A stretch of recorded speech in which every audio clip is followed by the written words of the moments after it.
අදත් අලුත් vlog එකක් අරන් ආවා. මම මේක හරිනම් ගිය දාන්න තිබුණු vlog එක ඒත් මට රෙකෝඩ් කරගන්න බැරි වුණා. මොකද වේදිකේ පොඩ්ඩක් සනීප නැහැ. ඔයාලට පේනවා ඇති මේ හැම පොඩ්ඩක් රතු වෙලා තියෙනවා. මම අඩු වුණාම vlog එක කරන්නම් කියලා ඊයේ දාන්න යුතු බලන් හිටියා.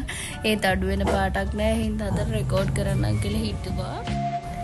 ඉතින් ළමයි අද vlog එකේ තියෙන්නේ ඔයාලා බ්ලීචින් ක්‍රීම් ගාලා ඩැමේජ් වෙච්ච මූණ හරියට හදාගන්නේ කොහොමද, පිම්පල්ස් නැති කරගන්නේ කොහොමද, පිම්පල්ස් මාර්ක් නැති කරගන්නේ කොහොමද, ඒකට විසඳුමක් තමයි මේ තියෙන්නේ.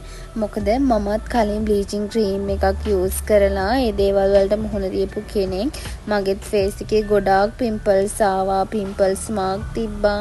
මං ඒ ඔක්කොම රිකවර් කරගත්තේ කොහොමද? ඒකට මම පාවිච්චි කරේ මොනවද කියලා තමයි අද ඔයාලට මං කියලා දෙන්න හදන්නේ. මුලින්ම කෝපි කුඩු පැකට් එකක් ඕනේ. කෝපි කුඩු ටිකක් භාජනයකට දාගෙන ඒකට සාමාන්‍ය වතුර ටිකක් දාලා, ඒ කියන්නේ උණු වතුරත් නෙමෙයි කූල් වතුරත් නෙමෙයි, නිකන් නෝමල් වතුර ටිකක් දාලා ඉවරලා හොඳට මික්ස් කරගන්න ඕනි. ඊට පස්සේ මේක අයිස් කියුබ් රෝලර් එකක් තියෙනවා නම් ඔයාලා ගාව ඒකට දාලා මේ අයිස් කියුබ් එක හදාගන්න පුළුවන්. එතකොට ෆේස් එක මසාජ් කරගන්න, ස්ක්‍රබ් කරගන්න ලේසි එකෙන්. ඒත් මං ගාව එකක් නෑ. හින්දා මං සාමාන්‍යයෙන් ගෙදර තියෙන අපි ෆ්‍රිජ් එකට අයිස් කියුබ් දාන මෝල්ඩ් එකම අරගෙන ඒකටම අපි අර හදාගත්ත මිශ්‍රණය දාලා අයිස් කැට වෙන්න ෆ්‍රිජ් එකට දානවා. සාමාන්‍යයෙන් අපි මේක යූස් කරන්න ඕනේ අපි රෑ නිින්දට යන්න කලින්. එතකොට හුඟක් හොඳ ප්‍රතිඵල අපිට ඉක්මනින් ගන්න පුළුවන්. මම මේ වීඩියෝ එකේම දාලා තියෙනවා මම කොහොමද මේ අයිස් කියුබ් එක යූස් කරන්න කියලා. ඔයාලට වීඩියෝ එක අන්තිම වෙනකම් බලන් හිටියොත් ඒක බලන්න පුළුවන්. මාස 4කට විතර කලින්ම ගෙලම මම පොඩි බ්ලීචින් ක්‍රීම් එක පාවිච්චි කරා. ඒකේ සයිඩ් ඉෆෙක්ට් එකක් විදිහට මගේ ෆේස් එක මේ හරිය ඒ දිහා පිම්පල්ස් එන්න ගත්තා.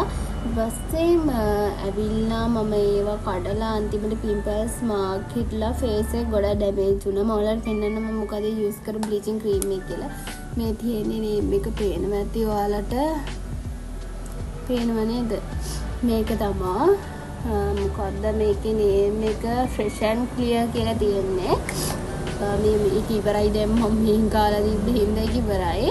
ඊට පස්සේ තමයි මම ෆේස් එක මේ තත්ත්වයට හබව රිකවර් කරගන්න යූස් කරපු දේ තමයි මම ඔයාලට වීඩියෝ එකේ මුලින් දාලා තියෙනවා. මේ අයිස් කියුබ් ට්‍රීට්මන්ට් එක හදාගත්ත විදිහ මම ඔයාලට පෙන්නන්නම්. ඒක දැන් කරන විදිහ මේ තියෙන්නේ ඒ කොෆි මේ දාලා හදාගත්ත අයිස් කියුබ් ටික. ඒක පොඩ්ඩක් දියවිලා මම මොකද ෆ්‍රිජ් එකෙන් එළියට අරන් තියලා තිබ්බ චුට හැල්ලුවත් ඒක පොඩ්ඩක් ඉන්නේ. මේ තියෙන අයිස් කියුබ් ටික හැල්ලුවා චුටක් ගණන් ගන්න එපා ඒක. මේ තියෙන්නේ ඒක මොකද මේ අපිට කරන්ට් එක ගියා. එහෙනම් මම ෆ්‍රිජ් එකෙන් පොඩ්ඩක් ඒක එළියට ගෙනත් තියාගත්තා. දැන් මේකේ මේ විදිහට අයිස් කියුබ් එක අරන් අපේ ෆේස් එකේ මෙහෙම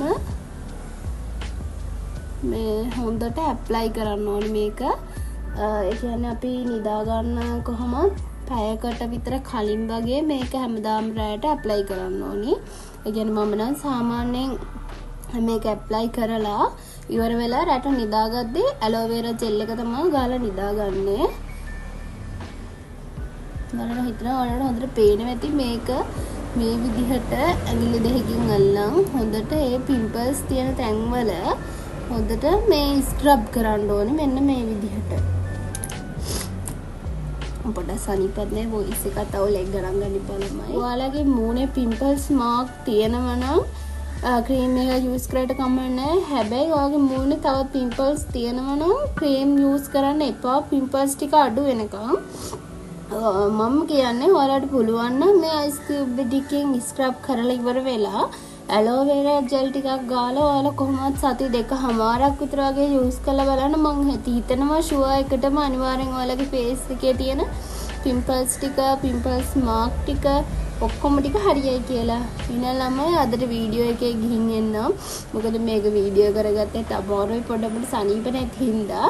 එහෙනම් ළමයි ආයෙ අලුත් vlog එකකින් ඔයාලා බලන්න එන්න.